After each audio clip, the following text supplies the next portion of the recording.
everything that seems so wrong is what we need is not meant to? What if everything in life's a gift? What if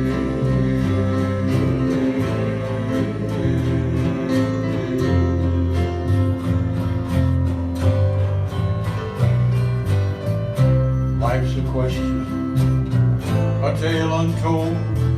We find all the answers as it unfolds.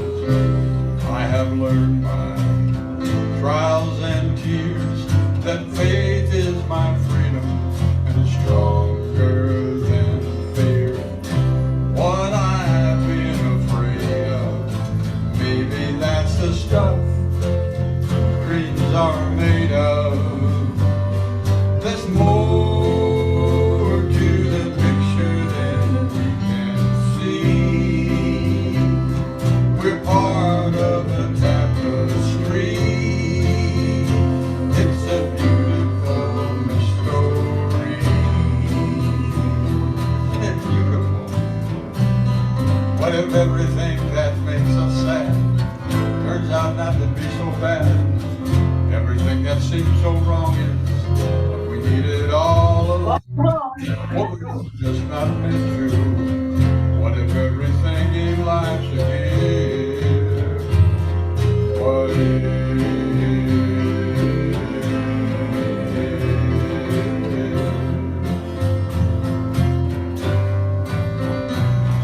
What if?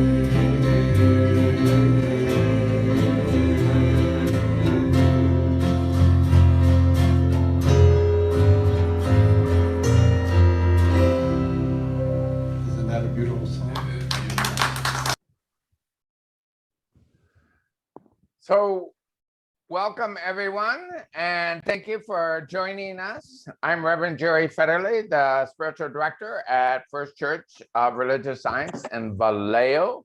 And you're coming live to us on Zoom or on Facebook. And wherever you are on your technical means or wherever you are in your spiritual path, you are welcome here. And I'd like to introduce Alex Richardson, our religious science practitioner, who is going to lead us in opening prayer and then a short meditation. Go ahead, Alex. Good evening, I started to say. Actually, I believe it's morning. So what a wonderful day again we have, and how blessed we are. So let us pray.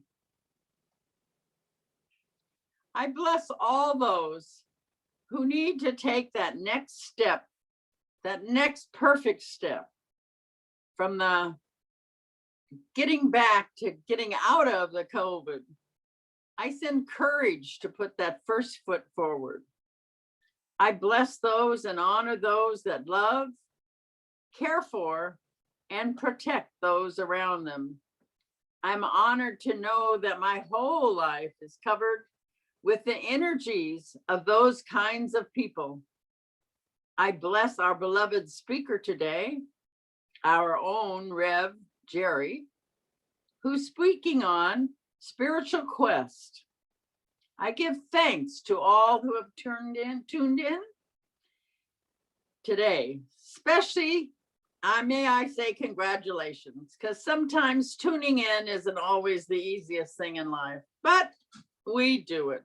So sending blessings to all of you today, and so it is. So now let's go into a 3-minute meditation. You know, I was reading about meditation today. There's a wonderful magazine out called Mindfulness. And so maybe today, this week, try mindfulness meditation, which means like if you're eating something, you just get really into it, like the smell, the look, the whole thing. And it's amazing how you can do that on a walk. You can get into the bug on the whole thing and how it looks and the color of it and how it reacts. So try mindfulness this week, just to try something different if you haven't done that in a while. So let's start with our morning 3-minute meditation.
Believe that passion persuades.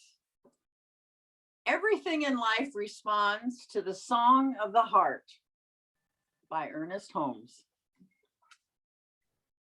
Thank you very much for all of that, for your prayers and your beautiful meditation. And now I'm going to share another song by our house band.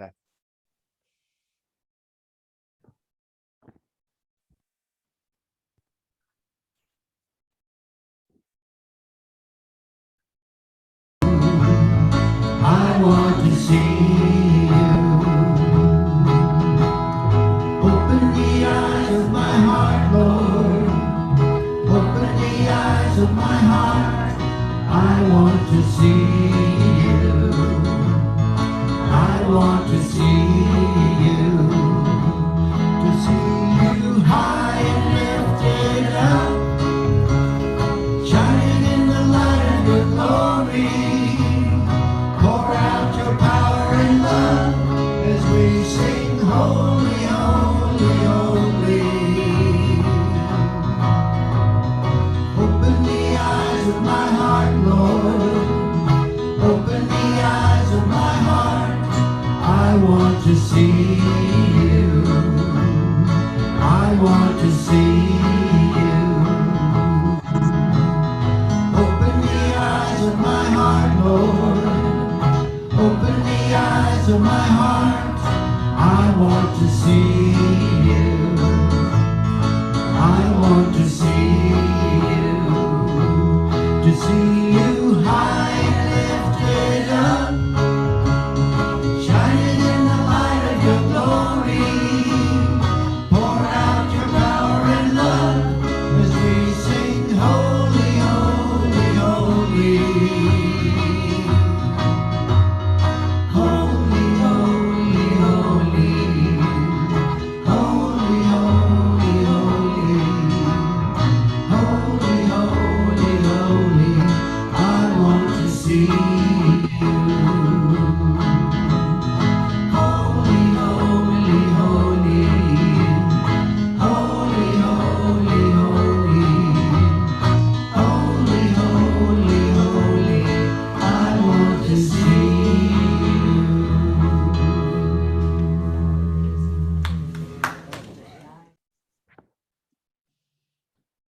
And so I want to welcome all of you back. I hope that you enjoyed that music. It is our house band. And we love sharing that music because it reminds us of how we used to do services with a little bit of music, a little bit of prayer, a little bit of meditation, and a little more music, and then a talk. And today, my talk is the spiritual quest. And it's kind of personal today because I've been on a spiritual journey for the last 30 years. And it's really, my message today is about a search for the I am. The I am, meaning I am one with the divine. So it's ironic because we already are the I am. We just don't always recognize the truth of our being. And life happens and we forget.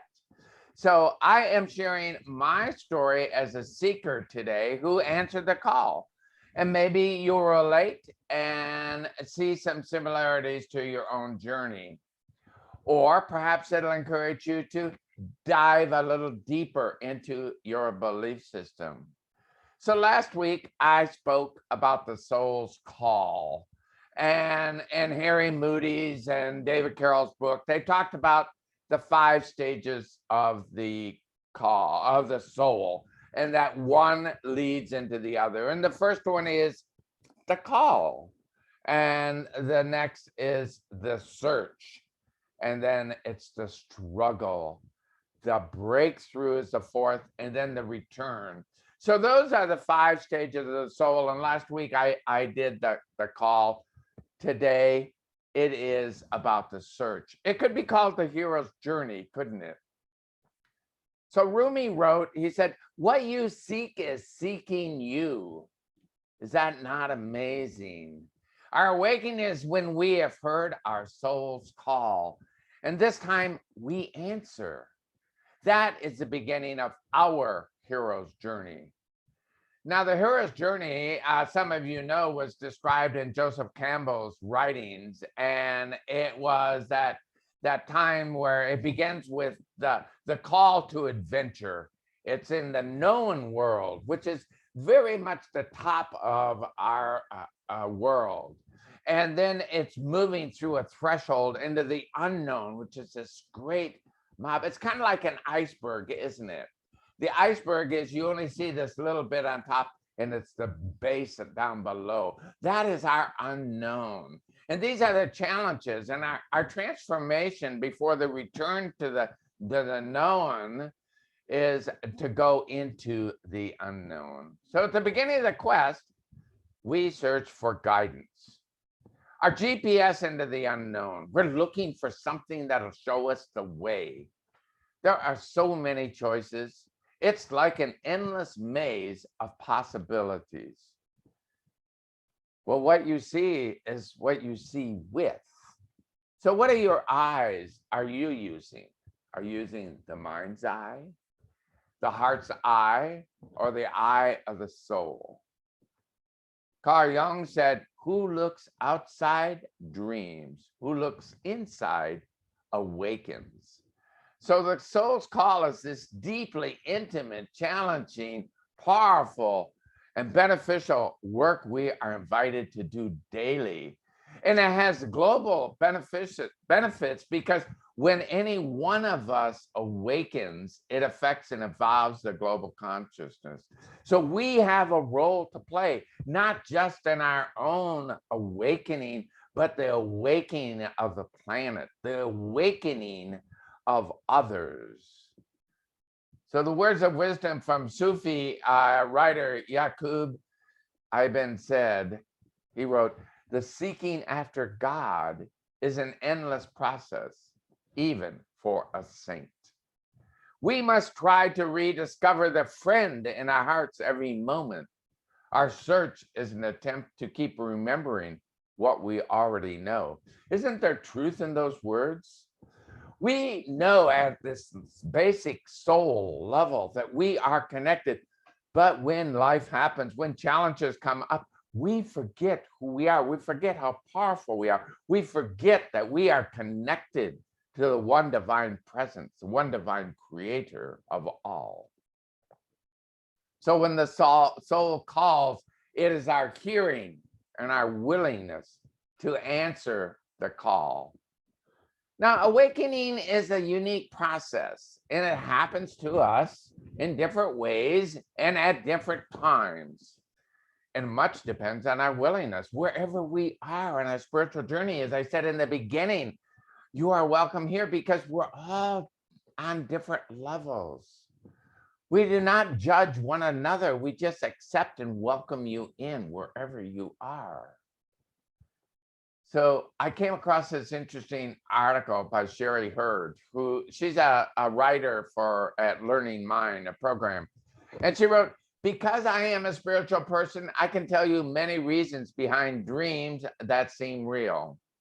The truth is," she writes, "no one knows for sure where vivid dreams come from and why they come at all.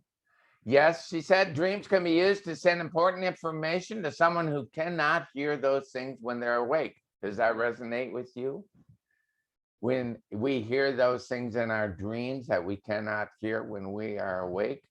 But dreams can also come as elements of our awakening. Your dreams could making you face those things you need to understand in order to reach enlightenment.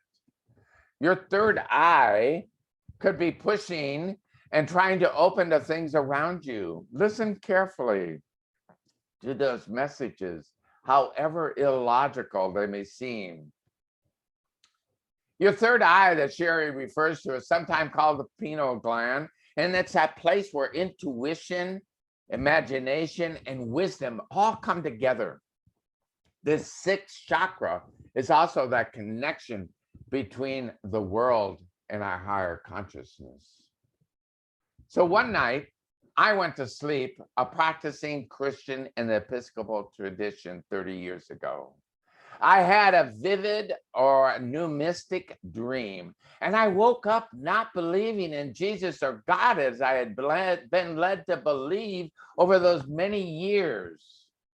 A numistic dream is one that is so real and has a dramatic effect and a possible life-changing. And for me, that was it, all of it. And although I woke up not believing in a judgment, God in heaven, I didn't know what I believed, as it felt like my religious belief system had been swept clean. Think reformatted hard drive for those of you who like computers. And if you've ever had your hard drive erased, it is totally blank. So then you have to start realizing what's important. And if not this, meaning if not this belief system I had before, then what? Ken Wilber recently asked on the internet, he said, in exploring radical shifts in spirituality that is emerging today, that if the Buddha, Saint Teresa, or an enlightened shaman walked into the room today, would they find themselves in need of some serious spiritual catching up? And the surprising answer, Ken Wilber says, is yes. So indigo evolutionary thinkers today are seeing a burst of accelerating shifts in human consciousness. And that is us.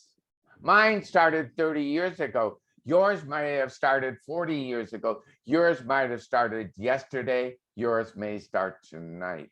Wherever it is, when the soul calls, answer. Your quest, your spiritual quest has begun.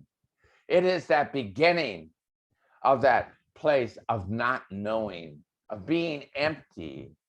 That great part of the reformatting or erasing the resident memory of your belief system is that there's nothing for you to unlearn.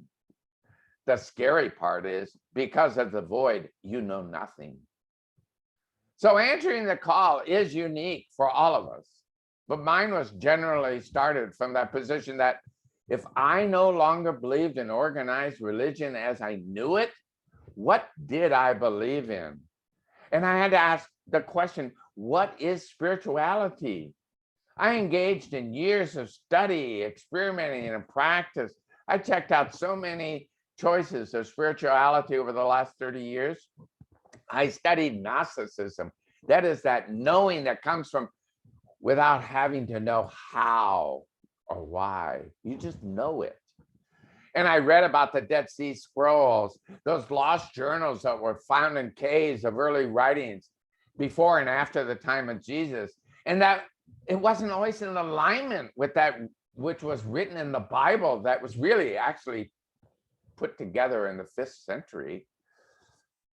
So there were changes and shifts. For instance, one of the things I really stood out for me is the story of Mary Magdalene was the favorite apostle of Jesus as she intuitively understood his message. You don't read that part in the Bible today, but if you look into the historical documents, you see that she is by his side. She is his interpreter because she understands that intuitiveness. Metaphysics, I dabbled in that. I read writings by Ram Dass. Some of you know that he wrote that book, Be Here Now. And in addition to attending some of his workshops, I also went to 2 of his retreats at his Lama Mountain Retreat Center in Taos, New Mexico. It was in the early 1990s. And one time he was there and we used to have to do seva. That was where you have to return an act of kindness. You have to do something to show that you're giving back to the retreat center, not for a monetary gain, but for a giving because you are receiving. And then I also studied the chakras. I learned how to clear them. I learned how to open them up. I took classes and workshops on how to open up our chakras and our energy systems that are within our body. Chinese medicine uses the chakras. People on a spiritual quest use the chakras to open up our energy systems. And I studied Native American spirituality. And that included living on an Indian reservation retreat in Sedona, Arizona for a few months. Most of the time, I was the only one there other than goats, horses, and cranes. And then occasionally there would be a retreat of Native Americans from the Huichol tribe. I really learned how to meditate there. I started a daily practice of painting mandalas, watercolors as part of my spiritual experiences. I used to go down to the beautiful pond and I'd watch the cranes and I'd look at the landscape. I'd immerse myself in nature and it was like another meditation experience. I was one with all that I saw. And then I checked out Buddhism. One of my favorite authors and teachers was Jack Kornfield. He's an American Buddhist monk. And I was studying his works and meditations when I entered my first religious science church 20 years ago. He had cassette tapes, a relic from the past, I'm sure. We were talking about that earlier, does anybody use cassette tapes anymore? But my cassette set was Your Buddha Nature. It was teaching on the 10 perfections. It was in 12 cassette tapes. And I listened to those so many times, I'm amazed that the tapes didn't break. But they included meditations and mindfulness techniques. And few of the sessions focused on generosity and discernment, patience, persistence, truth, determination. And patience is still a practice versus a perfection for me. And I recently had a chance to practice patience again while waiting in line at CVS, where the customer at the counter in front of me had so many questions of the only clerk that I was doing my dance from one foot to the other until I remembered patience and I took a breath and then I was calm. I also studied the Buddhist Noble Truths. A common rendering of the truth tells us that life is suffering. Suffering is caused by greed. Suffering ends when we stop being greedy. The way to do that is to follow something called the Eightfold Path. Quite often, people get hung up on life is suffering and decide Buddhism isn't for them. I know, because I did that for many years. I studied it, but I didn't like that part about the suffering because I didn't feel that this benevolent creator that created us all would make us suffer on purpose. There was no compassion in that. But I love so much about the Buddhist practices that I was able to overlook the suffering part. And I hadn't figured out that suffering part until I knew that I could change my thinking. And when I change my thinking, my suffering ends. So when I finally understood that when I released my resistance and my attachment to outcome, my suffering disappeared. Ernest Holmes teaches us that. We change our thinking, we change our life. Buddhism teaches that in a strange way because they talk about suffering. But when we end our thinking about suffering and our resistance and our attachment to outcome, our suffering ends. It just goes and falls away. So I also studied a little Hinduism and I collected statues of Shiva. Shiva is one of those major Hindu texts. Some believe that the god Shiva is the supreme being, that Shiva is the destroyer god. I gifted my brass dancing Shiva to my granddaughter when she took up dancing because I told her it would help overcome any obstacles she had if she just remembered that. And I had a large statue of Ganesh about that big, who is that elephant head on a boy he's also a god, a remover of obstacles. And he's the patron of arts and sciences and the diva of intellect and wisdom. And for years, all through ministerial school, I had a 2-foot Ganesh on my desk where I did all my homework to remind myself that all obstacles were removed. It allowed me to work full-time in a job and also commit to a 3-year formal program of study in ministerial school. Along the way, I practiced Siddha yoga and deep meditations and chanting with a group in San Diego. And even though I didn't understand the words in the chants, the rhythm of all of us standing and community chanting together, over 100 voices strong in the room, it set the tone. After the chanting, we sat down to meditate and it was deep, it was moving. There's something special about chanting and meditating in a group. There is that synergistic energy. I also learned and practiced third eye meditation techniques from a friend. And later I joined an organization that used this method. And we would meet weekly to meditate for 2 hours at a time. But I eventually dropped both the Siddha yoga and the third eye meditation group because they both used a guru as sort of an intermediary. I say sort of because it depends on their belief system. It seemed to me that there was something between me and the divine creator. And I don't think I need anybody to interpret. I don't feel you need anybody to interpret. You have a direct connection to the divine. We just forget that once in a while. We can pick up the call and it is answered. Now, I still practice third eye meditation because it's very deep for me. It just takes me out of that ego place and into the God space, into the I am. So what I also practice other meditation techniques. And I think whatever serves you, whatever moves you, and you don't have to be married to one. You can try many different ones. Try them, whatever works for you, and maybe shake it up a bit so you don't get too used to one thing and that you zone out. The idea in meditation is to take you into that connection and have that spiritual connection to the divine. So we're always on this search. And I shared with you all these things I tried, right? I accumulated them over a 10-year period. But what are we really searching for?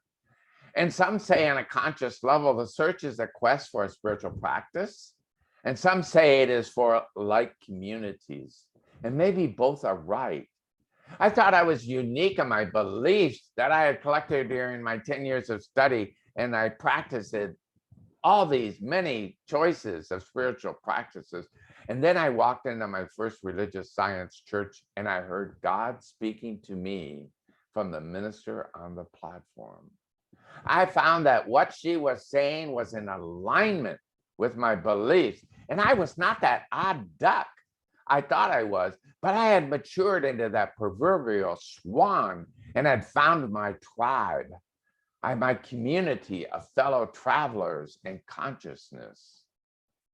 So many of us on a seeker's journey think it is a solitary one, but we are always looking for companions who share our beliefs. We're not only searching for our spiritual answers, we're looking for our tribe, for our community of like minds. The ultimate seeker in my mind was Ernest Holmes. He was born in 1887 and he died in 1960. He was that great synthesizer that brought many spiritual beliefs and practices of both East and West together. He wasn't the first and he won't be the last, but he picked up fragments of his knowledge, starting at an early age at home, reading Ralph Waldo Emerson.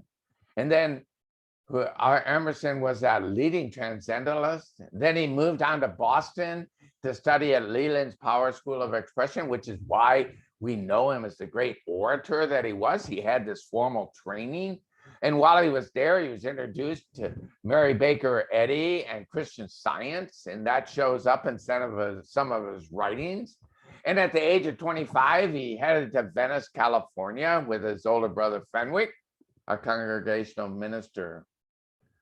Ernest Holmes started to lecture in the local LA library at the suggestion of a friend, and he lectured on Thomas Troward. And he had started reading Thomas Troward while he was working for the public, playground systems in Venice. And Troward was this English former judge who became an author of a book called Mental Science. And that mental science book influenced the New Thought movement. Troward had pursued metaphysical studies, sacred books, Oriental religions, including Hindu and the Quran, and they all had a strong influence on his spiritual ideas that he wrote. It's important because Ernest Holmes read that, taught that, and at the library, and he taught them in Holmes. So Ernest Holmes eventually wrote that original Science of Mind textbook in 1926 after he'd been lecturing for a while. He was 39 years old. So some of you who think you are too old to start, he was 39 when he wrote a earth-shattering, life-changing textbook called The Science of Mind. So along to a way of writing and publishing the Science of Mind book, though, he also met and briefly studied with Emma Curtis Hopkins before she died in 1925. Why is that important? Because Emma was known as the teacher of teachers, as she taught or influenced many of the New Thought leaders who started churches such as Unity, which is the largest New Thought church, and also Divine Science, which Ernest Holmes studied under the founder, Melinda Kramer, and he also became a minister. Some say he became a minister there so he could marry people. Who knows why, but he studied that, and it's also influenced his writing.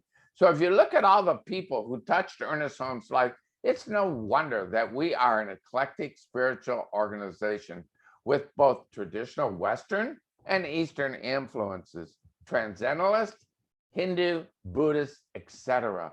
We are a potpourri of beliefs and systems. That's why everybody is welcome. So I wanted to share my journey with you because I wanted to say that there is not one way to do a spiritual quest.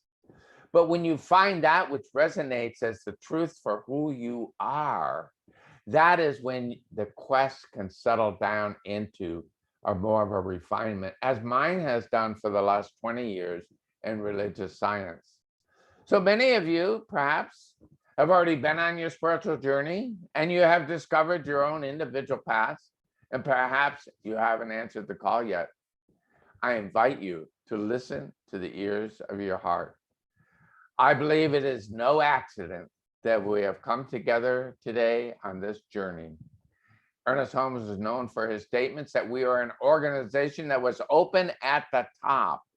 He left us with his legacy and a GPS of different choices that we're invited to make as we continue to raise up our consciousness to new horizons. The question is, when your soul calls, are you willing to answer? And what will you do or be? Namaste. Thank you. So let's pray. Dearly beloved, I am so grateful for this connection that I have, that I know that there is this one life. It is God's life. It is my life now. I know that same truth for every person that is hearing this message today, that we are all connected. We are all one.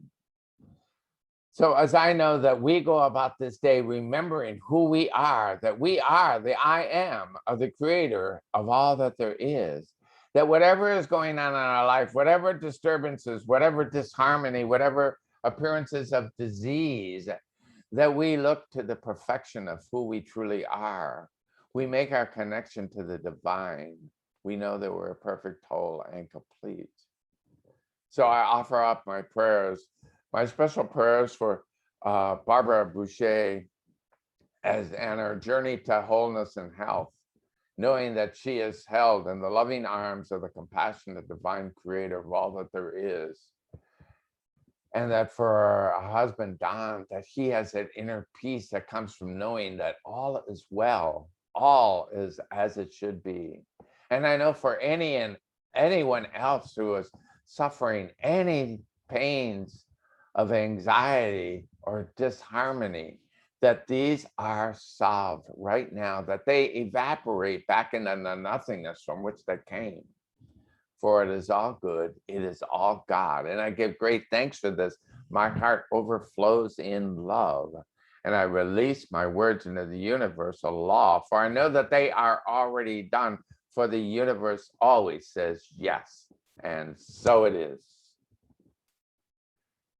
My affirmation for today is, my true self is remembering the truth. I am one with the Creator. My true self is remembering the truth. I am one with the Creator. I do have a couple announcements today before I open up the community room and end the Facebook. The first thing is, I know that many of you are aware that Tuesday, the governor is planning to open up the state of California. And we have that reopen team. They're meeting on Friday to discuss our plans and look at the significance of what the pronouncement is on Tuesday, and also to be in compliance with our